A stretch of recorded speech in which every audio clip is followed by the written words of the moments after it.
और जिससे मुख्य रूप से जीवन के अंदर जो मूल्य हैं, जो गुण हैं, उनकी पुनर्स्थापना का कार्य सर्वोपरि है। तो ऐसे विश्वविद्यालय के द्वारा आज इस कार्यक्रम को आयोजित किया गया है और हमारे भी वरिष्ठ आदरणीय दीदियाँ पहुंच चुके हैं। तो एक बार ज़ोरदार तालियों से हम अपने सम्माननीय मंच का स्वागत करते हैं। आदरणीय उर्मिला दीदी जी, जो कि आप माउंट आबू हेडक्वार्टर से पधारे हैं, मैं बहनकम तालियों के साथ अपने भावों। ना पैसा लगता है ना पाउंड लगता है, कृपया जोरदार तालियां बजाइए, बड़ा अच्छा लगता है। हमने एक शाम आपने जो एक सोच कर हम ब्रह्मा कुमार कुमारियों ने ये महफिल सजा रखी है, यह महफिल सजा रखी है, वह ताली दीदी जी का स्वागत तिलक के द्वारा हो रहा है। आदरणीय अनु बहन जी का स्वागत भी तिलक के द्वारा, बैचेस के द्वारा हो रहा है। फ्लावर्स के द्वारा भी स्वागत होगा। क्यों मरते हो धर्म के नाम पर, क्यों जीते हो धर्म के नाम पर, बन जाओ ब्रह्मा कुमार और कुमारी, जियो परम पिता परमात्मा के नाम पर, जियो परम पिता परमात्मा के नाम पर। अरे थोड़ा भाई क्या चुप गए क्या?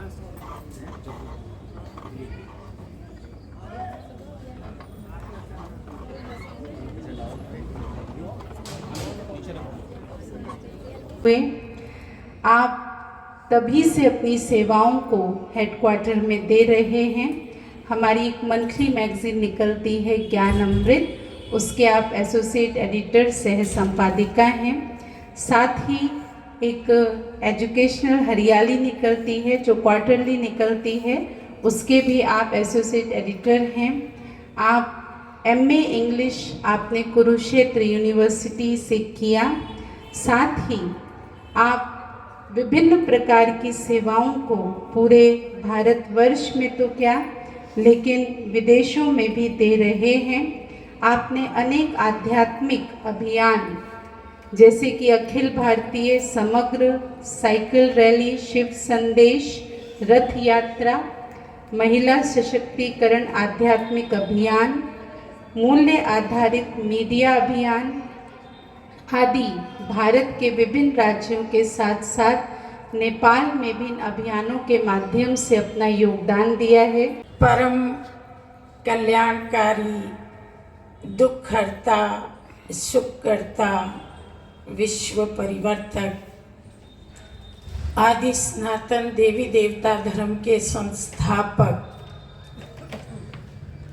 जगत नियंता, भगवान शिव की अति प्रिय संतान, मंच पर विराजमान हमारे आदरणीय मेहमानगण, भ्राता जी, ग्रुप जी, अनु बहन, मेरी अति स्नेही बहन सरिता, सभा में विराजमान आप सभी भगवान शिव के प्यारे बच्चों, भक्तों, सभी को 89th महाशिवरात्रि की बहुत बहुत बधाई।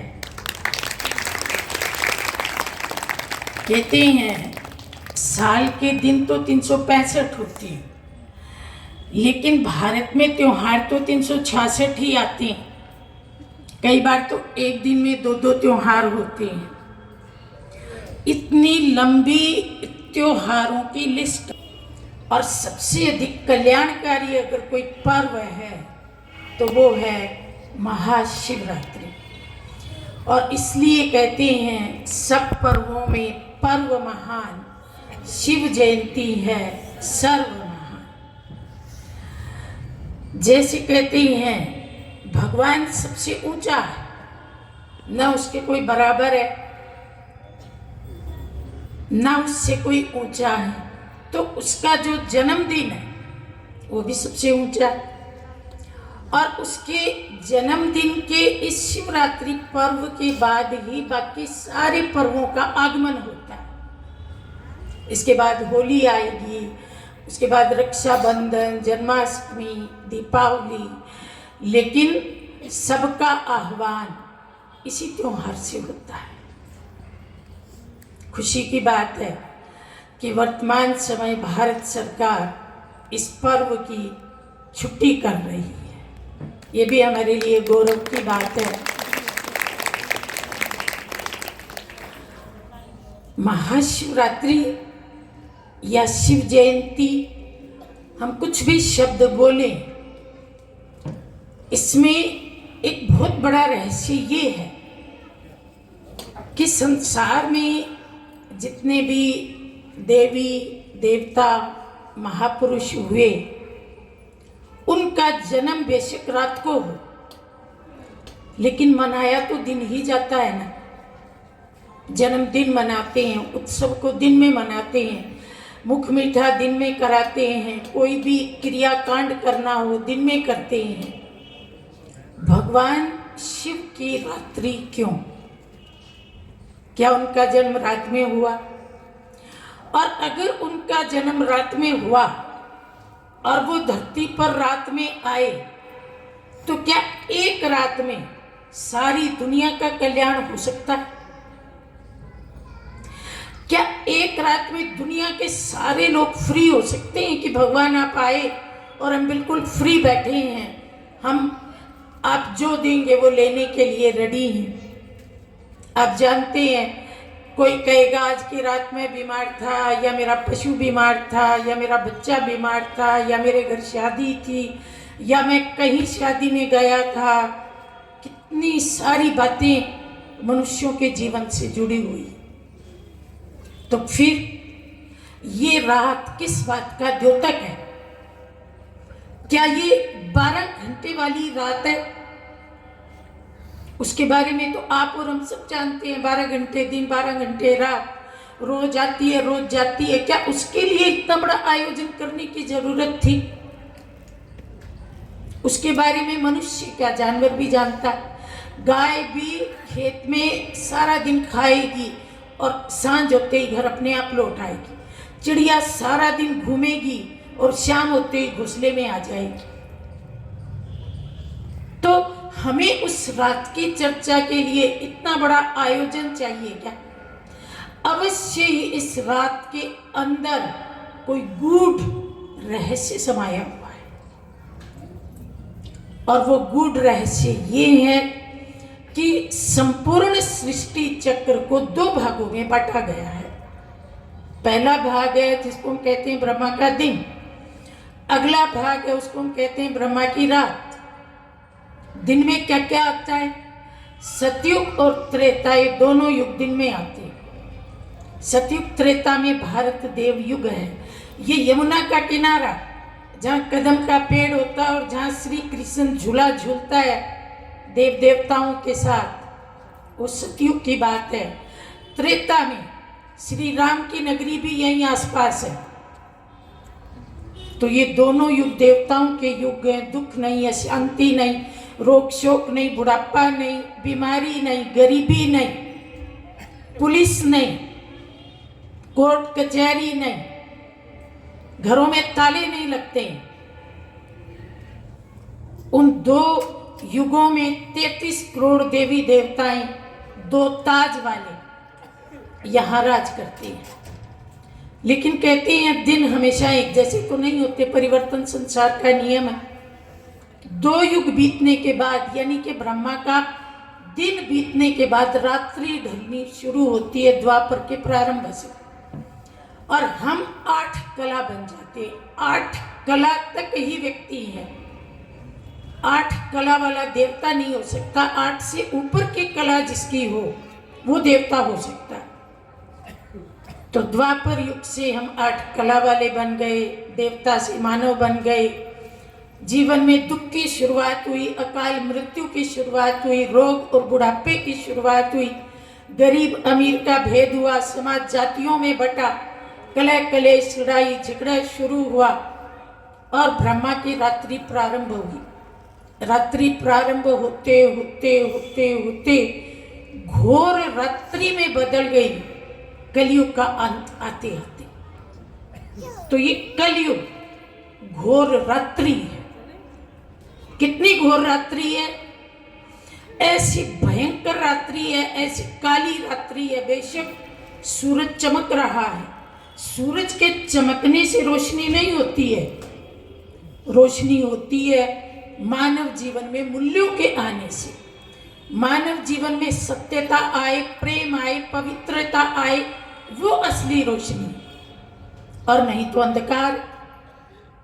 इसलिए आज हम घोर अंधकार में बैठे हैं। जो काम दिन दहाड़े, जो काम घोर रात्रि में होते थे, वो दिन दहाड़े हो रहे हैं। रात्रि में लोग हत्या करते थे, दिन दहाड़े हत्याएं होती। रात्रि में लोग अपहरण करते थे, दिन दहाड़े अपहरण होते। रात्रि में लोग चोरी करते थे, डकैती करते थे, दिन दहाड़े। चौराहे के ऊपर डकैती, चोरी, खून, सब कुछ हो जाता है। क्या आप इसे दिन मानते? और कमाल की बात यह है कि अगर बंदर का नाच हो तो घरों से लोग निकल करके बंदर का नाच देखने आ जाते हैं। अगर लड़ाई झगड़ा, खून खराबा, हत्या हो तो खिड़कियां बंद कर लेते हैं। लगता है लोग जिंदा ही नहीं। भावनाएं कुंद है। एक गधे के बाजू में दूसरे गधे को पीटो, उस गधे को कोई असर नहीं पड़ता।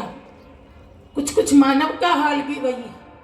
बाजू के घर में झगड़ा हो तो दरवाजे कस के बंद कर लेता है, आवाज नहीं आनी चाहिए मेरे घर में। तो हम क्या समझे मानव का क्या हाल हो गया है? शक्ल मानव की और कर्म कैसी हो गई? ये घोर रात्रि है, काल रात्रि है। और इस काल रात्रि में जब लोग भगवान को पुकारते हैं, चिल्लाते हैं, प्रभु हमारे दुख हरो, आओ, तब उसका सिंहासन हिलता है। और इस घोर रात्रि में वो धरती पर अवतरित होता है। इसलिए उसके नाम के साथ जुड़ गया शिव की रात, शिव की रात्रि। और जब वो धरती पर आता है तो आते ही चमत्कार करता है। आपने सुना होगा, क्राइस्ट आया तो चमत्कार हुआ। महात्मा बुद्ध के जन्म के समय लोगों ने घोषणा की कि ये चक्रवर्ती राजा बनेगा या बहुत बड़ा संत बनेगा। लेकिन भगवान शिव ने तो समय का इंतजार नहीं किया, धरती पर आते ही चमत्कार कर दिया। कौन सा चमत्कार किया? युग बदल डाला आते। जैसे धरती पे अवतरित हुए, कलयुग बदल करके संगम युग हो गया। कितना बड़ा चमत्कार किया, एक सेकंड में युग को बदल डाला। तो जो भगवान को पहचान गए, अवतरित हुए, भगवान के बन गए, जिन्होंने कहा था आप आओ, आप आएंगे तो हम आप पर कुर्बान जाएंगे, आपके बन के रहेंगे, हे प्रभु जब आप धरती पे आए तो हमें जरूर समाचार दे देना, कहीं ऐसा ना हो कि हम दुनिया की अज्ञान नींद में सोए रह जाएं। उनको समाचार मिला, वो दौड़े दौड़े आए, वो जाग गए, भगवान के बन गए। उनके लिए संगम युग हो गया। लेकिन जो अभी भी अज्ञान की नींद में सोए पड़े थे, किसी को धन का नशा, किसी को रूप का नशा, किसी को पद का नशा, किसी को पुत्रों का नशा, किसी को जमीन का नशा, किसी को डिग्री का नशा। ये नशा बड़ा भयंकर होता है। शराब के नशे से भी भयंकर, आंखें खुलती ही नहीं, वो उसी नशे में टूलते रहे। भगवान अपना कर्तव्य एक तरफ संगम युग में करते रहे और वो कलयुग की घोर रात्रि में अपने नशों में ही डगमगाते जीवन को व्यतीत करते रहे। उनके लिए तो कलयुग ही है। जो सोया रहे उसके लिए रात है, और जो जाग जाए उसके लिए अमृत वेला। अज्ञान की नींद में सोयों के लिए कलयुग है, जाग गए उनके लिए संगम युग है। एक महात्मा ने पूछा अपने चेलों से कि सोझरा हो गया, प्रकाश हो गया, इसकी निशानी क्या है? अभी अभी चेला बना था, कहता है गुरुजी सामने से आती हुई भैंस जब दिखने लग जाए कि यहाँ भैंस आ रही है तो समझ लो रोशनी हो गई। गुरु ने कहा बेटा मैंने दार्शनिक सवाल पूछा है, दार्शनिक उत्तर दे। कहा गुरुजी फिर तो आप ही उत्तर देंगे। तो गुरुजी ने बड़ा सुंदर उत्तर दिया। जीवन में रोशनी हो गई, आंखें खुल गई। इसकी निशानी क्या है? गुरुजी ने कहा, जब सामने से आता हुआ व्यक्ति भाई नजर आने लगे तो समझो जीवन में रोशनी हो गई। क्या हमें सामने से आता, कोई हिंदू नजर आता है, कोई मुस्लिम नजर आता है, कोई मेल नजर आता है, कोई शत्रु नजर आता है, तो इसका मतलब अभी हम कहाँ हैं? कहाँ हैं? सूरज की रोशनी तो है, लेकिन मेरे भीतर में अंधकार है। मुझे व्यक्ति भाई नजर नहीं आता है। किसी से मैं डरता हूं और किसी को मैं डराता हूं। भगवान शिव धरती पर आए, पहला संदेश दिया, हे मेरे प्यारे बच्चों, मैं तुम्हारा अनादि पिता हूं और तुम सब बच्चे अनादि काल में मेरी गोद में बैठे थे और मेरी गोद से उतर के तो धरती पे आए हो। तुम सब मेरे बच्चे हो, आपस में भाई भाई हो। जैसे मैं सबको बच्चों की तरह प्रेम करता हूं, तुम भी सबको भाइयों की तरह प्रेम करो। जिस दिन हम इस संदेश को आत्मसात कर लेंगे, उस दिन सच्ची शिवरात्रि मनेगी। और नहीं तो हम क्या कर रहे हैं? शिवरात्रि के दिन मंदिर में जाते हैं ना, जल का लोटा चढ़ाते हैं, कोई लोग उसमें एक बूंद दूध भी डाल लेते हैं, भांग, धतूरा, अक, बेर, ये सब चीजें चढ़ाते हैं ना। भगवान उन खट्टे खट्टे बेरों का क्या करेगा? खाएगा क्या? भगवान को तो वैसे भी मुंह नहीं है। बिन पग चलई सुनई बिन काना, बिन कर करई कर्म विधि नाना। हाथ नहीं, पांव नहीं, शरीर नहीं, बेरों का क्या करेगा? भांग का क्या करेगा? भांग पिएगा क्या? ये वाली गवर्नमेंट तो भांग पीने वालों को जेल में डाल देती है, तो ऊपर वाली गवर्नमेंट अलाउ करेगी कि पियो और पिलाओ मेरे नाम से? ये कैसे हो सकता है? धतूरे का क्या करेगा? धतूरा खा के तो आदमी बेहोश हो जाता है। और अक का जो दूध है वो तो इतना कड़वा होता है। ऐसी कड़वी चीज उसकी किस काम की? किसी को गिफ्ट देते हैं तो काम की चीज तो देते हैं ना। ये तो मुझे नहीं लगता कि भगवान की किसी काम की चीज होगी। और पानी का क्या करेगा? कहीं ऐसा तो नहीं है कि हमें चढ़ाना कुछ और था और हम चढ़ा कुछ और बैठे? दूसरे शब्दों में, कहीं हम नकली चढ़ावा तो नहीं चढ़ा रहे? नकली का मतलब क्या होता है? दिखता असली जैसा है पर असली होता नहीं, उसको नकली कहती है।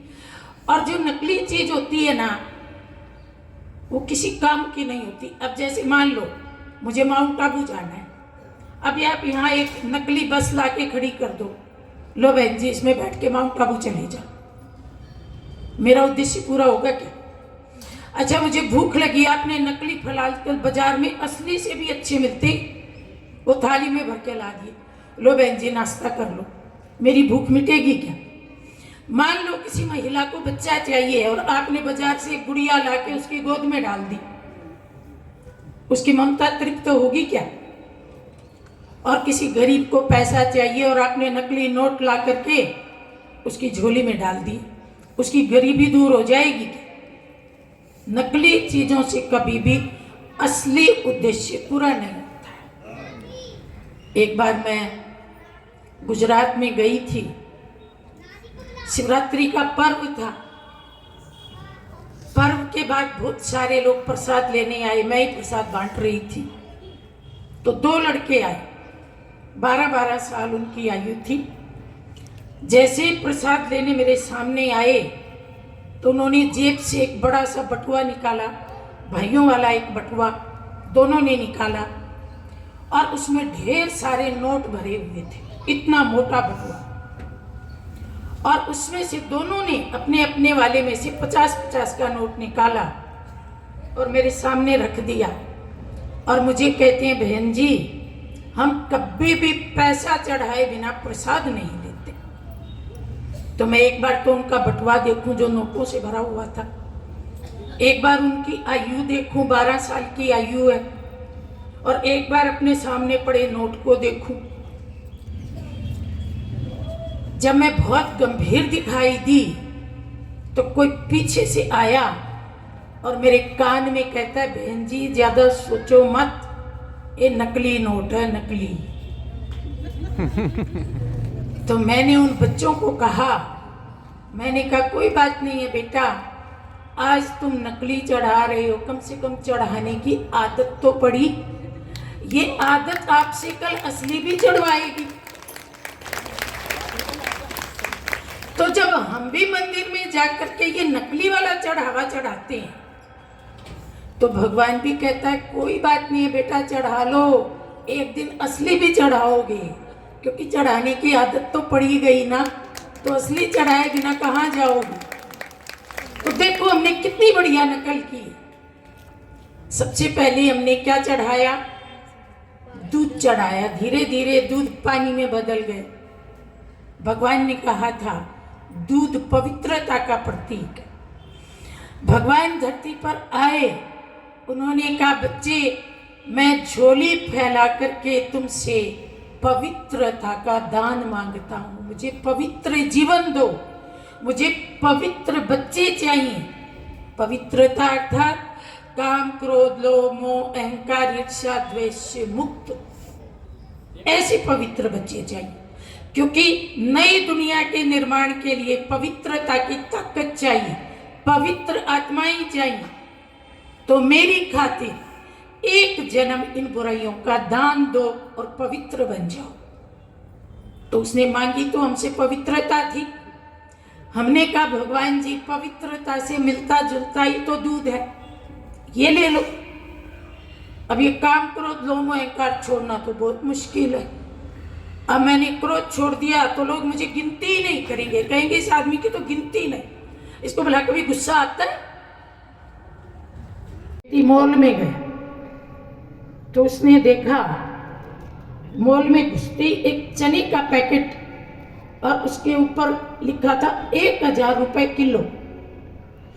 थोड़ा आगे गया तो बादाम का पैकेट, उस पे लिखा 100 रुपए किलो।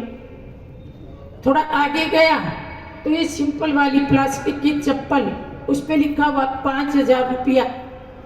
और आगे गया तो स्पोर्ट शू, उसके ऊपर लिखा हुआ 200 रुपया। तो व्यक्ति हैरान रह गया, दौड़ा दौड़ा मॉल के मालिक के पास गया। कहता सर ये बताओ चने 1000 रुपए किलो कब हो गए और बादाम 100 रुपए किलो कब हो गई। तो मॉल का मालिक बहुत हंसा, बोला बात ऐसी है, रात को कुछ चोर इस मॉल में आए थे। चोरी तो वो कर नहीं सके, पर कहते हैं चोर चोरी से जाए हेरा फेरी से ना जाए। तो उन्होंने टैग बदल डाले, बादाम वाला टैग चने पे लगा दिया, चने वाला बादाम पे, जूते वाला टैग चप्पल पे लगा दिया, चप्पल वाला जूते पे। तो द्वापर युग में कुछ असामाजिक तत्व इस दुनिया में घुसे और उन्होंने भी टैग बदल डाला। शांति पे टैग लगाया 5 रुपए का और क्रोध पे टैग लगाया 1 करोड़ का। भाई जिसके पास क्रोध है वो तो करोड़ों का आदमी, और जिसके पास शांति है वो 5 रुपए का आदमी। तो लोगों ने क्या सोचा, हम तो क्रोधी बनेंगे ताकि हमारी करोड़ों की कीमत हो। आज दुनिया में करोड़पति कम है और क्रोधपति ज्यादा है। और अभी नाइट्रोजन हाइड्रोजन बम की बात हो रही थी, वो भी तब चलता है जब पहले क्रोध आता है। वो ना चले तो वो भी निष्क्रिय हो जाए। तो एटम बम, नाइट्रोजन बम, हाइड्रोजन बम से भी ज्यादा भयंकर है क्रोध रूपी बम। और वो कितनों के पास है, वो तो गवर्नमेंट के पास है। ये वाला बम तो घर घर में है, रोज फटता है। कईयों को घायल करता है, किसी का सिर फोड़ देता है, किसी का कंधा तोड़ देता है, किसी के घुटने तोड़ देता है, किसी का घर जला देता है। तो लोगों ने कहा भगवान इसके बिना तुम्हारी गिनती नहीं होगी, हम नहीं दे सकते। अच्छा बच्चे, पवित्रता ना भगवान जी, काम विकार वो हम कैसे छोड़ सकते हैं? अरे काम विकार में तो आज 12 साल के बच्चे को भी जल्दी लगी है मेरी शादी कर दो, और 90 साल का बूढ़ा भी कहता है, जिसके पोती को भी पोती हो गई, वो कहता है मेरी शादी कर दो। सारे आश्रम खत्म, एक आश्रम रह गया, गृहस्थ आश्रम।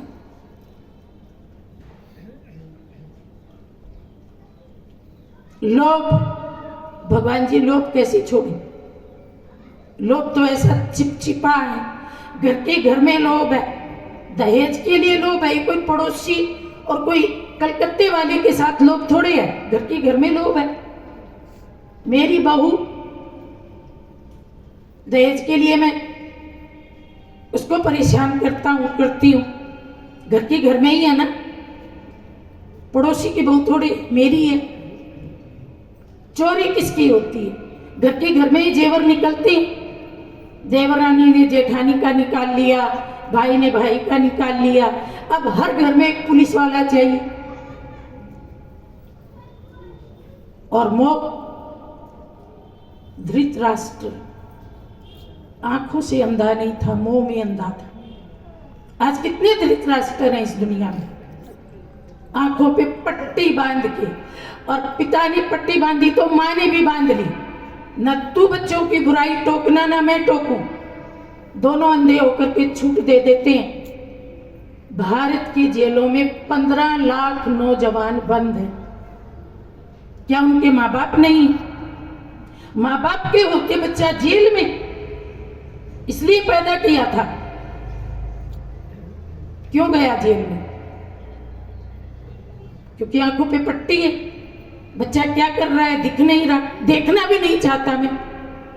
और जेल में तो 15 लाख हैं, इसके अलावा कितने लाख हैं जो समाज के बीच में घूम रहे हैं। ये मोह है। तो बहुत थोड़ी आत्माएं आगे आती हैं जो कहती हैं भगवान हम इनको छोड़ करके आपकी शरण में आ रही हैं, आ गए हैं। केवल उनके लिए रोशनी है, बाकियों के लिए अभी भी कलयुग चल रहा है, और कई साल चलेगा, अभी तो 40,000 साल चलेगा। अज्ञान की नींद में खर्राटे मार रही हैं, सिर पे आए काल को नहीं पहचान रही। फिर हमने क्या किया? बेर चढ़ाई। यहां भी हमने नकल की। चढ़ाना था बैर, शत्रुता, दुश्मनी, कटुता, लेकिन मिलता जुलता नाम बेर। सबसे सस्ते बेर गरीब आदमी भी खरीद ले, वो उठा के भगवान पे चढ़ा दी। 2 देवरानी जिठानी एक घर में रहती थी। रोज झगड़ा होता था, झगड़ा होते होते दीवार खिंच गई, बोलचाल बंद हो गई। दोनों हर शिवरात्रि पे, उसके बाद हमने धतूरा चढ़ाया। ये भी नकल है। जैसे धतूरा खा के व्यक्ति ऐसे नशे में बेहोश हो जाता है। अहंकार एक बहुत बड़ा नशा है। जहां अहंकार है वहां अंधकार है। एक ही घर में अलग अलग लोगों को कितने अहंकार। घर की महिला को क्या अहंकार है, मैं 4 बेटों की मां हूं। घर के बुजुर्ग को क्या अहंकार है, मैं गांव का सरपंच हूं, नंबरदार हूं। दिल्ली में सरपंच नहीं होते हैं तो मैं पार्षद हूं, मैं फलाना हूं, मैं ढिमकाना हूं। ये भी ना हो तो मैं मास्टर हूं, मैं डॉक्टर हूं, मैं इंजीनियर हूं। बेटे को क्या अहंकार, मैं MBA कर गया, कंपनी में मेरा 25 लाख का पैकेज है, मेरा बाप तो 10वीं फेल था। बहू को क्या अहंकार है, मैं 20 लाख दहेज लेके आई हूं, बड़े बाप की इकलौती बेटी हूं। अब चारों एक ही घर में है, पर चारों का अहंकार आपस में टकराता है।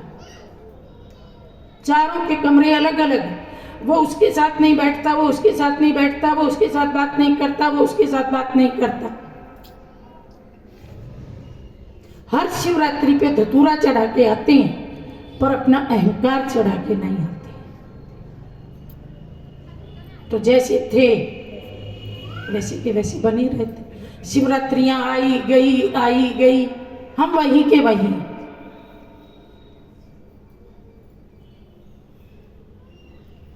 तो हमने अहंकार की नकल की धतूरा चढ़ाया और कड़वी जबान की नकल की अक का फूल चढ़ा दिया, क्योंकि वो सबसे अधिक कड़वा है। और दुनिया में खोज की गई कि कड़वी से कड़वी चीज क्या है, और खोज का रिजल्ट ये निकला कि आदमी की जबान सबसे अधिक कड़वी है, इतनी जहरीली है। आप जहर बुझा तीर किसी को मारोगे ना तो चलो शरीर की मृत्यु हो जाएगी, लेकिन वो जो जबान का तीर चुभता है वो तो जन्म जन्म आत्मा को तड़फाता है।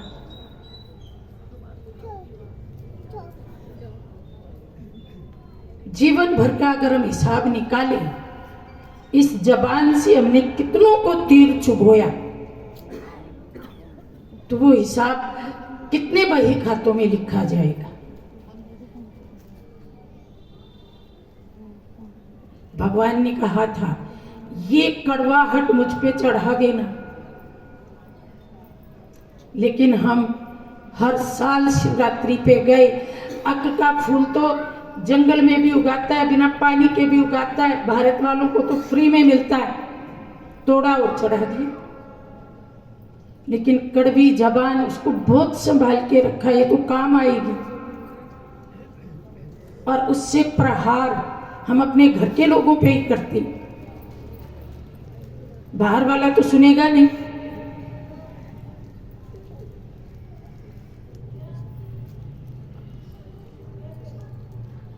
तो क्या नकली चढ़ावे से भगवान खुश होगा?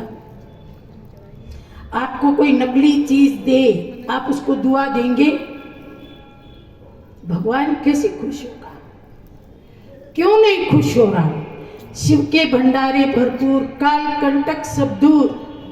क्यों नहीं काल कंटक दूर होते भारत के? क्यों नहीं भंडारे भरपूर होते भारत के? क्यों यहाँ 40% से अधिक लोग गरीबी रेखा के नीचे? क्यों लोग बीमार हैं, अकाल मृत्यु होती है, बुढ़ापा आता है? क्यों किडनैपिंग हो जाती है? अत्याचार, अनाचार, दुराचार, पापाचार क्यों है?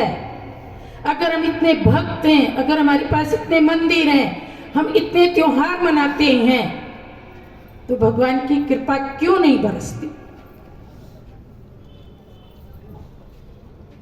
गहराई से विचार करने का विषय है, भीतर झांकने का विषय है। कमी कहाँ है? कमी यही है कि केवल हाथ कर्मकांड करते हैं, मन कहीं भगवान से अटैच नहीं होता है। पंडित जी ने कहा तिलक लगाओ, लगा दिया। पंडित जी ने कहा चावल छिड़को, छिड़क दिया। पंडित जी ने कहा पानी मुट्ठी में लेको, इस बाईं तरफ छिड़को, छिड़क दिया। पंडित जी ने कहा पीछे मुड़ो, मुड़ गए। आगे पता नहीं है हम ये सब क्यों कर रहे हैं। और ये सब कुछ थोड़ी देर के लिए एक्सरसाइज करके घर में आ गई, बस जी पूजा पूरी हो गई। पर आप कितने बदले? आपने क्या रियलाइज किया? आपके एक छोटे से संस्कार के कारण सारा कुनबा दुखी है। किसी से पूछो, घर वालों से प्यार है? प्यार है। तो फिर आप उनके प्यार की खातिर छोटी सी बुराई की कुर्बानी नहीं कर सकते? जब प्यार होता है वहां व्यक्ति जीवन कुर्बान कर देता है। हम उस प्यार के लिए एक छोटी बुराई नहीं छोड़ सकते। मान लो कोई व्यक्ति रात को 12 बजे घर आता है, बच्चे भी परेशान, पत्नी भी परेशान, हम उनकी खुशी के लिए अपनी इस आदत को नहीं छोड़ सकते। और हमारे जैसा कोई जाके कहला भाई एक पत्नी 2 मिनट हमारे पास आ जाओ, ना जी मेरी पत्नी है जी, मुझे बहुत प्यार है जी। ये कैसा प्यार है? बेचारी नींदी झोंके खाती रहती है 12-1 बजे तक, कोई शराब पी के घर आता है। परिवार की खुशी के लिए हम एक छोटी सी बुराई नहीं त्याग सकते। कोई क्रोधी है, बच्चे बेचारे खटिया के नीचे छिप जाते हैं, पत्नी का तो कलेजा दुख दुख करता है, हम एक छोटे से क्रोध को नहीं छोड़ सकते परिवार की खुशी के लिए। तो कैसा प्रेम है? इसको प्रेम कहेंगे? प्रेम का मतलब होता है कुर्बानी। जिनसे प्रेम करते हैं उनके लिए कुर्बानी की जाती है। तो वास्तव में भगवान को क्या चढ़ाना है? अभी 26 तारीख को शिवरात्रि है, आप में से बहुत भाई बहन मंदिर में जाएंगे। इस बार कुछ नया करके आना, इस बार प्रतिज्ञा करके आना कि ये बुराई भगवान जी मैं आपके ऊपर अर्पित कर रहा हूँ और इसको मैं दोबारा जीवन में नहीं लूँगा। हो सकता है कौन कौन करेगा? जरा हाथ खड़े करो। कौन कौन करेगा? धीरे धीरे हाथ खड़े हो रही हैं, क्योंकि बुराई से इतना प्रेम है, छोड़ने के नाम से ही कलेजा धुक धुक करने लगता है। अरे कहीं छोड़नी ना पड़ जाए। फिर से हाथ खड़े करो, बड़ा बड़ा हाथ खड़े करो। कोई ये भी सोचता होगा कि मेरे में कोई बुराई है ही नहीं, लेकिन ढूंढोगे तो मिलेगी।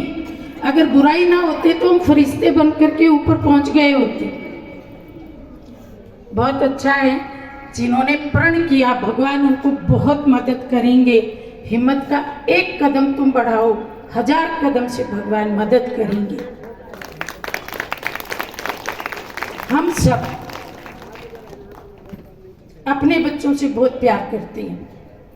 कई बुजुर्ग लोग शिकायत करते हैं कि हमारे बच्चे हमसे मिलने नहीं आते, या चिट्ठी नहीं भेजते, पैसा नहीं भेजते।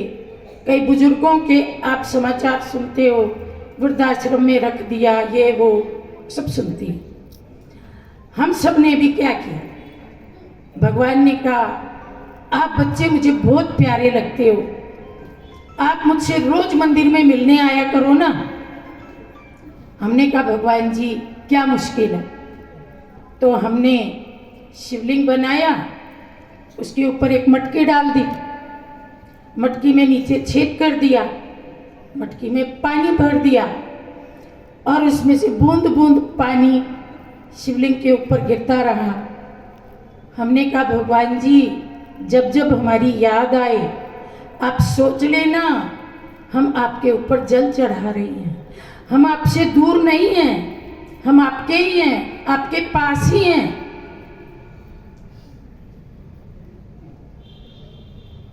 और हम कहाँ हैं? हम कहाँ कहाँ हैं? कहीं बाजार में हैं और कहीं सिनेमा में हैं और कहीं दुकानों में हैं और कहीं पार्टियों में हैं, और शिव के मंदिर में कोई नहीं है, केवल एक मटके में से बूंद बूंद चढ़ रही है।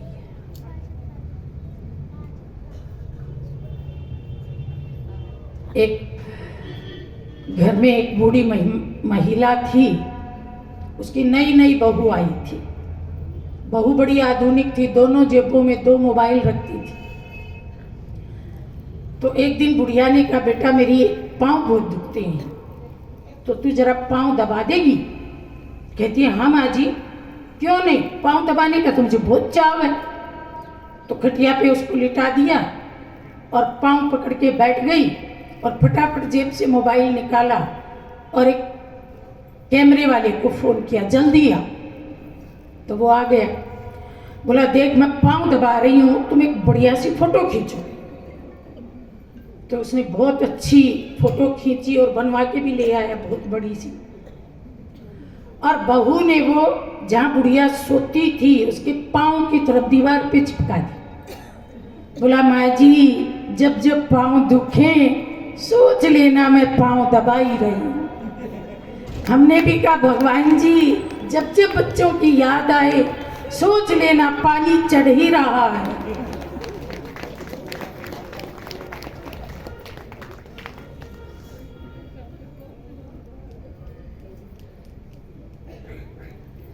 प्रेम कहाँ है? भगवान तो प्रेम का भूखा है। 364 दिन उसको भूले रहो और एक दिन थोड़ा सा जल चढ़ा के आ जाओ, ओम नमो शिवाय का मंत्र जप लो बस। तो कौन सा पड़ रहा भारी, 364 वाला या एक दिन वाला?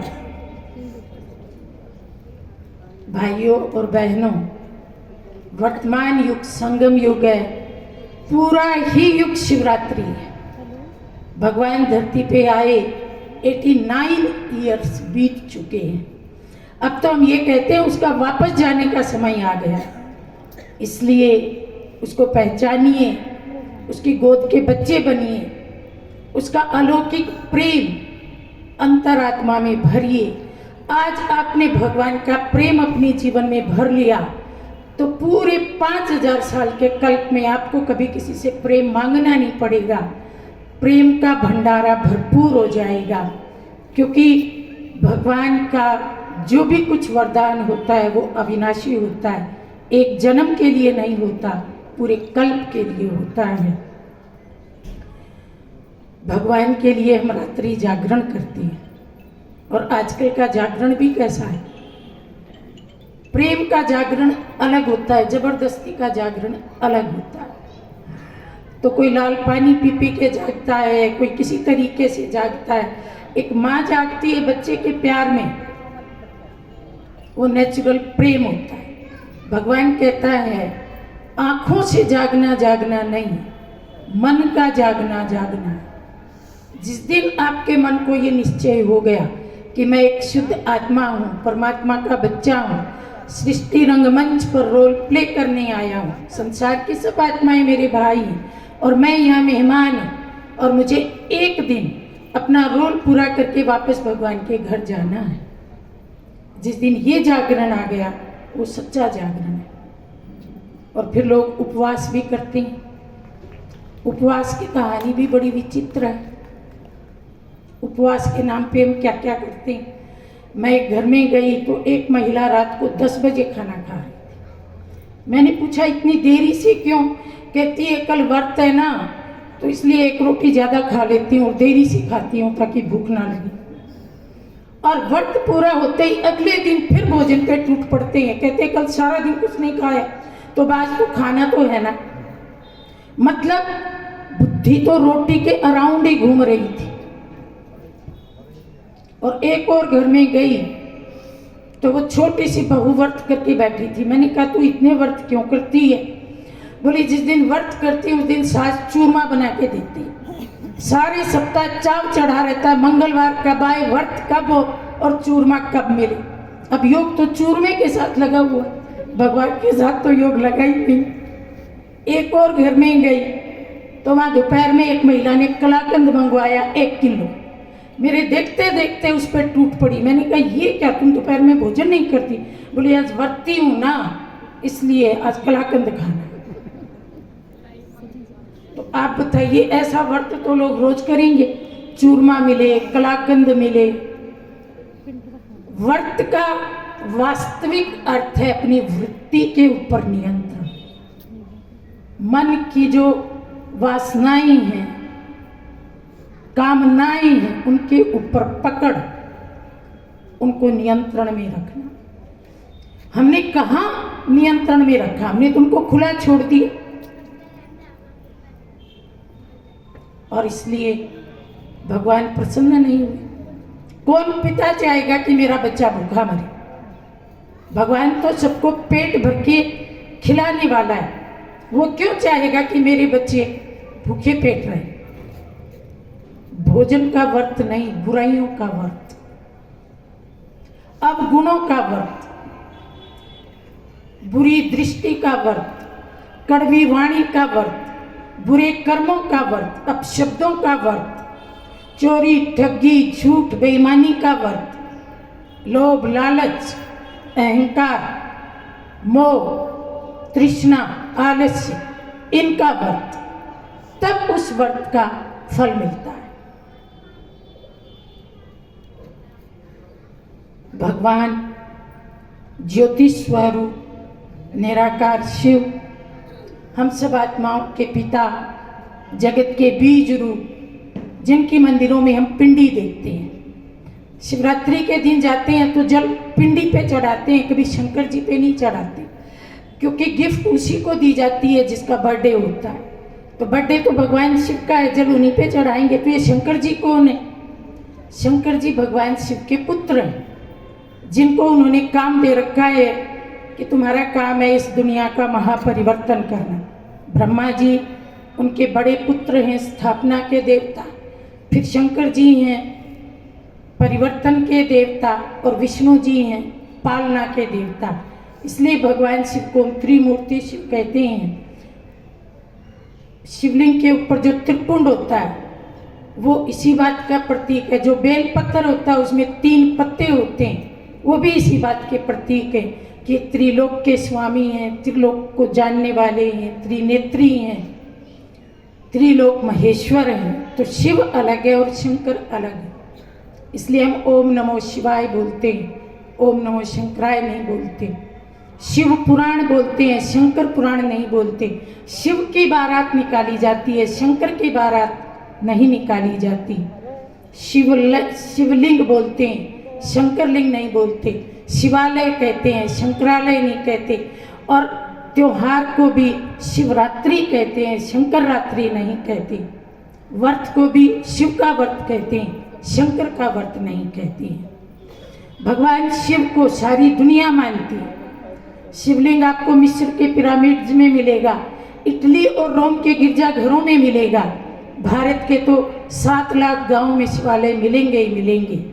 लेकिन शंकर जी केवल भारत के देवता हैं। मुस्लिम, क्रिश्चियन, बोधि, पारसी उनको नहीं मानते, लेकिन ज्योति बिंदु भगवान शिव को सारी दुनिया मानती है। तो ये उसी अजन्मे का जन्मदिन है। अकाय स्वयंभू का जन्मदिन है। स्वयंभू माना स्वयं स्वयं को रचने वाला। उसकी ना कोई माता है ना कोई पिता है। भगवान शिव की माँ का नाम बताओ, पिता का नाम बताओ, बहन का नाम बताओ, भाई का नाम बताओ, कितनी पढ़ाई की, कौन उनके गुरु थे। राम जी के गुरु, कृष्ण जी के गुरु, राम जी के भाई, कृष्ण जी के भाई, राम जी के माता पिता, कृष्ण जी के माता पिता, हनुमान जी के माता पिता, देवी देवताओं के माता पिता होते हैं। लेकिन जो देवों का भी देव है, देवेश्वर है, त्रिलोक महेश्वर है, उसका कोई माता पिता नहीं है। वो स्वयंभू है, स्वयं धरती पे आता है, पर काया प्रवेश करता है और दूसरे की काया में प्रवेश करके ज्ञान दे करके वापस चला जाता है। इसलिए किसी कर्म बंधन में नहीं बंधता। भगवान सदा निर्लिप्त है, अलिप्त है, न्यारा और हम सबका बहुत प्यारा है। भगवान शिव हमें प्राणों से भी प्यारा है और उनकी महिमा हम जितनी करें हमारा मुख मीठा होता है, मन मीठा होता है, हमारे भाग्य में हीरे मोती जड़े जाते हैं। इसलिए मन तो नहीं करता कि मैं उसकी महिमा को फिनिश करूं, लेकिन समय की सीमा है, इसलिए मुझे अपनी वाणी को विराम देना। और शांति।